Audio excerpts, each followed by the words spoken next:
may or may not continue. And you can see the market's just sort of futzing around with this level. Let's go check out the pound. We'll go down to a 5-minute over here just for kicks. Waiting for this thing to update. And you can see the pound is now getting into some hesitation. Now the difference here is we got to go back 15 years to even see when the pound was trading up here, let alone find some kind of resistance level. But now that I see the pound is turning around, the Swiss is starting to bounce. Again, this is a good point to take partial profits, exit part of the position. Okay, so I was just reading the news. The retail sales came in, this is the core retail sales, came in 0.9 lower than expected. That's why we're seeing the volatility. And so this came in as a good deviation. So we're seeing the momentum in the market. Let me zoom in so we can look at some of the detail here. Okay, and you can see here was the retracement. And the market started to move back up, meaning it was getting some strength. And now you can see it's moved back down again. So this really is a normal type of process. You have to remember, this was a lot of momentum. There's obviously a lot of selling going on here. And now that people have a chance to digest what's going on, I mean, we're almost 15 minutes after the report. The market, let me zoom back in. I'm sorry, zoom back out. The market, you can see, is down near support. This is just the natural process. At this point, though, we're going to have to see if we're trading this, what's the market going to do? Is the market going to, bounce and come back down? Is it going to, how's it going to deal with this now resistance area? Since it punched through to the downside, how is it going to deal with resistance now? All of these questions we just simply have to sit back and wait and watch.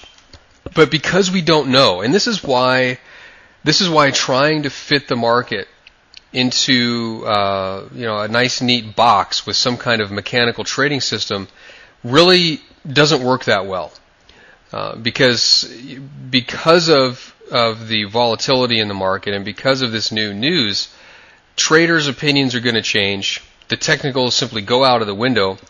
You can see here the moving averages are still way back here, even on a 5-minute bar. I mean, there's a lot of lag time, but because of the volatility. So it just gets difficult to really try and fit this into a box and just make a one-size-fits-all decision. I will say, though, that the market is dealing with this support area, I guess, well, if you could say it that way. But you can see here it has gotten some support. So remember we were talking about exiting some of the position right about in here. This is why, because once you see the market start to react to support, you want to take some profits off. Now, hang on. I got going so much I forgot I had a trade on my other application. So as I was talking, I wasn't even managing my own position, and this is why I don't like doing these videos while I'm trading live.